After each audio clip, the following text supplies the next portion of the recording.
Bonjour, je m'appelle Jean-Baptiste Leroy et j'aimerais vous faire découvrir une passion qui m'anime depuis 2 ans au moins, le combat en armure chinoise.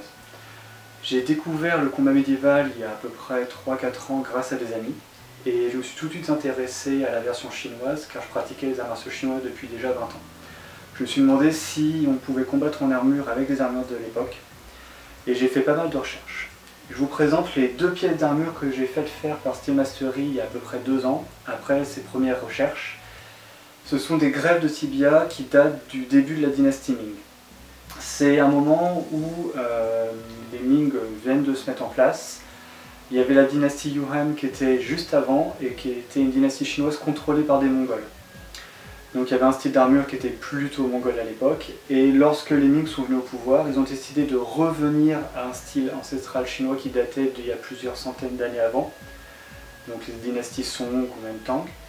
Et on est revenu donc à des armures lamellaires avec des toutes petites écailles. Donc je vais vous montrer un petit peu plus en avant de quoi il en retourne.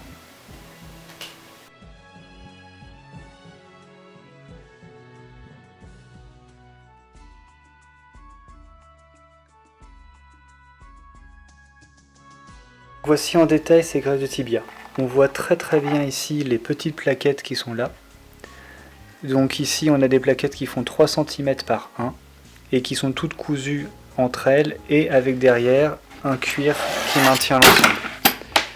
Donc on voit bien ici le cuir qui est là, troué, percé, avec les fils qui sont derrière et qui permet de garder les écailles avec une bonne cohésion. On a une très bonne flexibilité de ce matériau. Si on regarde bien, il va pouvoir se tordre dans tous les sens sans aucun problème et revenir naturellement à sa place. Lorsqu'on le porte sur soi, l'avantage qu'on a, c'est qu'on ressent bien les chocs qui viennent sur nous. Le désavantage par rapport à une plaque bien solide, c'est qu'il y aura toujours une petite douleur qui viendra avec. On a intérêt d'avoir un bon matelassage qui est positionné derrière. A l'époque, Steel Mastery m'avait mis toute une doublure derrière que je me suis permis d'enlever pour pouvoir faire les réparations au cas où. Et on voit sur ce modèle là qu'après une vingtaine de combats, j'ai jamais eu une seule corde qui s'est coupée, donc j'ai pas eu besoin de faire de réparation. J'ai juste gardé les restes de la doublure qui sont juste ici, que j'ai recousu.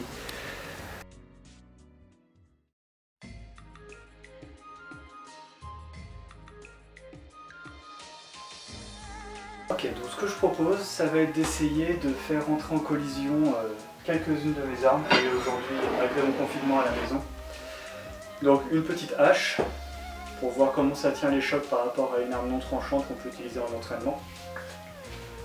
Ou alors une des armes tranchantes que j'ai à la maison. Donc c'est pas une grande lame avec un bon affûtage, mais c'est déjà suffisant pour couper un fil si nécessité. On va voir comment ça fonctionne et comment ça protège.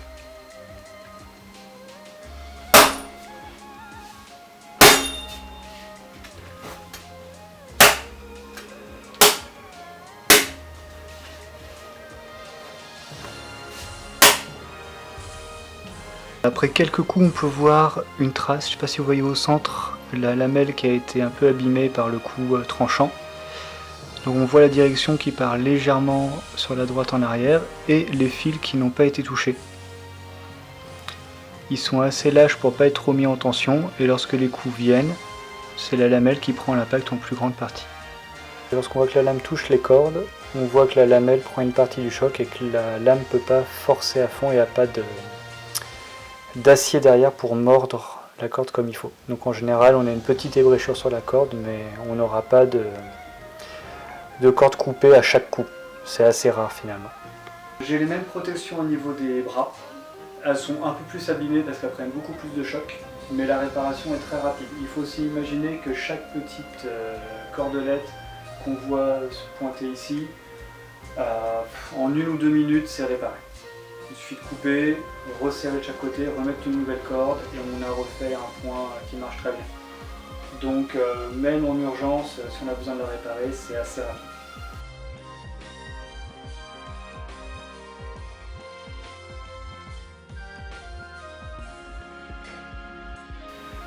J'aimerais encore remercier Steel Mastery à l'époque parce que c'était pas évident, je leur avais donné quelques schémas, on avait beaucoup discuté et ils m'ont fait un vrai travail d'orfèvre sur ces greffes de tibia. Donc j'aimerais faire une version encore plus travaillée au niveau des pieds, avec carrément un solerai complet qui viendrait recouvrir le pied, comme j'ai pu voir sur certaines gravures ou certaines peintures. Donc d'ici peut-être quelques temps, vous pourrez voir la version un peu améliorée de celle-ci. Je vous remercie beaucoup et puis j'espère une prochaine fois pour une prochaine vidéo.